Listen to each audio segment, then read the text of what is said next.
ములుగు జిల్లా వెంకటాపురం మండల కేంద్రంలో కాంగ్రెస్ పార్టీ ముఖ్య కార్యకర్తల సమావేశం ఏర్పాటు చేశారు. ఈ కార్యక్రమానికి ఎమ్మెల్యే డాక్టర్ తెల్ల వెంకట్రావు పాల్గొన్నారు. రాబోయే స్థానిక సంస్థల ఎన్నికల్లో కాంగ్రెస్ పార్టీ అభ్యర్థులు సర్పంచులుగా గెలిపించుకుంటే అభివృద్ధి జరుగుతుందన్నారు. కాంగ్రెస్ పార్టీ ప్రభుత్వం ప్రవేశపెట్టిన 6 గ్యారంటీ పథకాలను గ్రామాల్లోకి తీసుకువెళ్లి ప్రజలకు తెలియచేయాలని సూచించారు. కాంగ్రెస్ ప్రభుత్వం ఏర్పడిన నాటి నుంచి అభివృద్ధి పదంలో నడుస్తుందన్నారు తెల్ల వెంకట్రావు.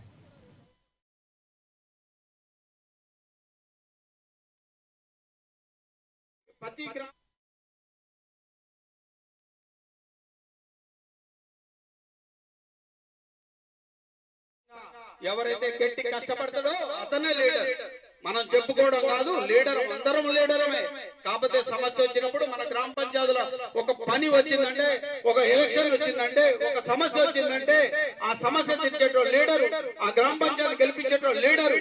అంతేగాని ఇవన్నీ కూడా ఇలా రాబోయే ముందు గ్రామ పంచాయతీ ఎలక్షన్లు గాని, తర్వాత ఎంపీటీసీలు గాని, ఇవన్నీ కూడా రేపు భవిష్యత్తులో మనం ఇచ్చేయాలా.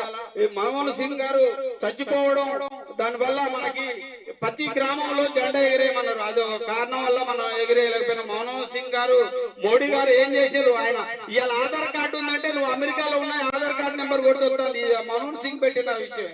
ఇవాళ 100 రోజులు పని చేస్తాను అంటే ఆయన పెట్టిన విషయం. మనకి ఇవాళ ప్రశాంతంగా మనం పౌరులుగా తెలంగాణలో తలెత్తి తిరుగుతాను అంటే మన్మోహన్ సింగ్ గారు పెట్టిన బాధ ప్రధానమంత్రి.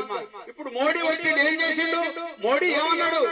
అరే మీరందరూ 0 అకౌంట్ చేసుకోండి, ప్రతి అకౌంట్ 15 లక్షలు అన్నాడు.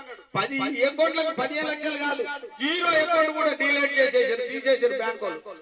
అంటే అవన్నీ కూడా మీరు ఆలోచించండి. మనకి ఎవరైతే ఇవాళ ఏ